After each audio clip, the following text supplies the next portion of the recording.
Yesu naja,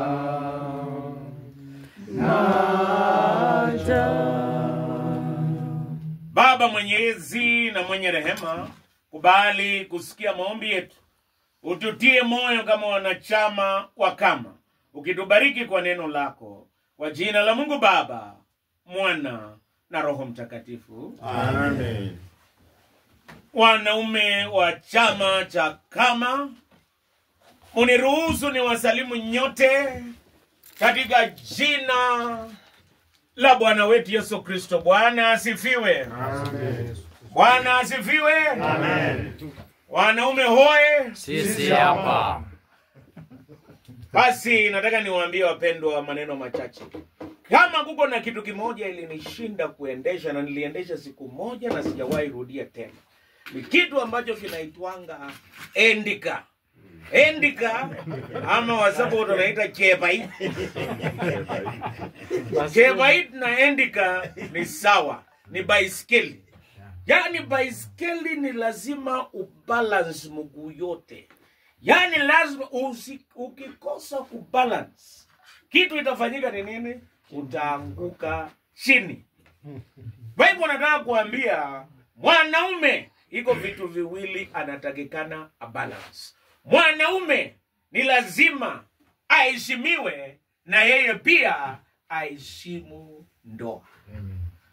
Ukipata mwenye anataka kuheshimiwa na aheshimu ndoa, hakuna baraka. Na yule mwenye anaheshimu ndoa na aheshimiwi, hakuna baraka. Hii mafunzo kumbe ingatakana kuwa ya kamamu. Lakini kwa neema ya Mungu Ijumaa nitakuwa na wale wengine. Kwa hivyo acha niseme machache. Mwanaume ndio afanikiwe, ni lazima aheshimiwe na yeye pia aheshimu ndoa. Mwanaume ataheshimiwaje? Jambo la kwanza, being obedience, you kutii. Kutiiwa ama wanasemaje kwa Kiswahili mzuri? Kuheshimiwa. Mwanaume anaheshimiwa. Mwanaume yeye anaheshimiwa wakati watu wanatii sauti yake. Una baraka kwa sauti ya mwanaume. Na baraka hiyo mwanaume anaheshimiwa ikiwa sauti yake inasikizwa. Namba 2, mwanaume anaheshimiwa ikiwa chenye ameanzisha itazidishwa. Vile Mungu aliumba mwanaume, hakuna pahali yeye anapokea. Hata kwa mwili yake hakuna pahali anapokea. Yeye chenye anafanya ni kupeana. Vile hata Mungu aliumba. Ni ile tu siku hizi huko na watu wanajiita masenge. Mwanaume atimejekee mtu. Lakini haiwezekani. Vile Mungu aliumba mwanaume ni kutafuta na kulete. Na ataheshimiwa ikiwa chenye analete inaongezwa. Akilete kuku inachungwa, mayai inakuwa 2 ama 3. Mwisho inalaliwa, vifaranga inatokea. Mwanaume anaheshimiwa ikiwa chenye atalete itaongezwa na kuzidishwa. Jambo la 3, mwanaume ataheshimiwa ikiwa yeye watu watapokea maelekezo yake na kufuata. Lakini pia ndio tuheshimiwe kama baiskeli si mguu moja peke yake. Umeona mtu akiendesha baiskeli mguu moja iko juu tu kila pahali, kila wakati. Lazima saa zingine mguu itateremka chini. Wacha tuende kuangalia, wacha niache ya wale watu wa Alhamisi. Wacha niongee vile mwanaume anastahili kuheshimu ndoa. Katika kitabu cha Waebrania ambaye tumesoma ya kwamba zamani zile Mungu aliongea nasi kupitia kwa manabii, lakini sasa anaongea nasi kupitia kwa Yesu Kristo. Katika Waebrania 13 na mstari wa 4, wa 5 na wa 6, Biblia inasema ndoa na iheshimiwe na watu wote. Malazi yake iwe safi. Hata tuadhubutu kusema msiwe na tabia ya kupenda fedha sana. Hata tuadhubutu kusema Bwana ndiye anayenisaidia, sitaogopa mwanadamu atanitenda nini. Na Mungu alibariki neno lake. Amen. Leo nataka kuongelea tu jambo moja, ndoa mwanaume anaheshimuje? Jambo la kwanza, kwa uaminifu. Uaminifu kwa matendo na kwa shughuli zote. Watu wengi wamekosa baraka kwa sababu hata akienda afanye chochote anasahau penye inastahili kuishia. Unajua wakati watu wanaenda kuwinda msituni, wanaume ndio wanaenda kuwinda. Kuna mwingine nyama yenye anapata huko 100% inaifika kwa boma. Na hata unaangalia watoto wake wako na afya, hata wanaonjako nyama kidogo. Kuna mwingine 80% inafika kwa boma. Yaani ukiangalia watoto mamiat sana, yani si mbaya sana. Hata wanaonekana wako na afya kidogo. Na kuko na wengine 20% ndio inafika kwa boma. Ingine yote iko mafisi, nama, wanyama ya msituni inakula, na yenye inafika kwa boma ni chache. Kwa hivyo chenye tunafanya, yule mtu ambaye ni mwaminifu kwa matendo, pia kwa mapato na kwa shughuli zote, yeye anaheshimu ndoa yake. Na mniruhusu niwaambie kwamba jamii yoyote ambaye mama ahusishwi katika mapato ambayo wanapata, wengi wanasainingi tikiti ya umaskini. Kama ni yeye mwenyewe anasimamia tu peke yake kila kitu, kutokea kwa mayai. Mzee mmoja aliniambia yeye alipata amani vile alipeana kifunguo ya store. Alipata amani. Na yeye mwenyewe ndiye aliniambia alikuwa na store kubwa sana. Anasema yeye angeenda mashamba, alikuwa na mashamba mingi. Yeye angeenda akae huko, ikifika saa 2 ya usiku anashtukia wajashaga.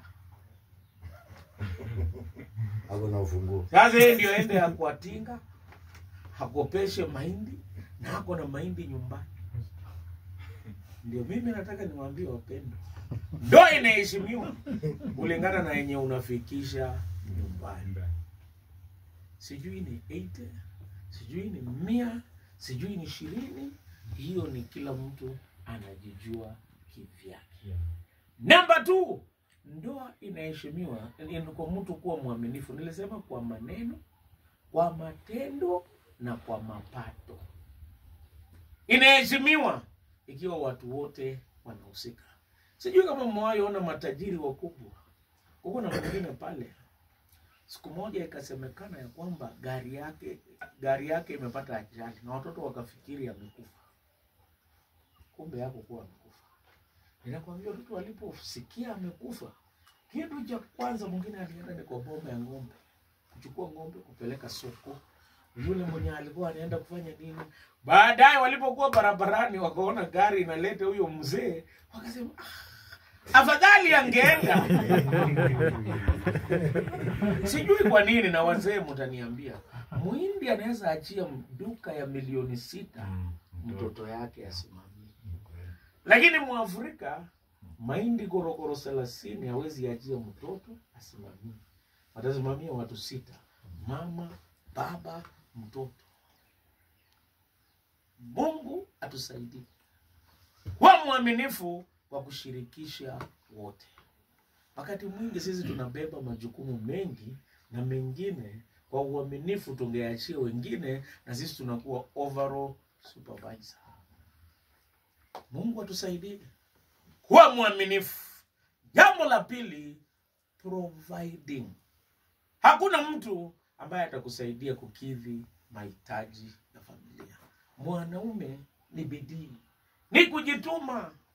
Wengine hata hakuna, mimi nilisema kutokea nikuwe padri, sijawahi ona watu wakifanya harambee ya kusaidia mtu kulisha bibi yake. Sijawahi. Na hata mtu mwenye atahudhuria hiyo harambee atakuwa na nia gani?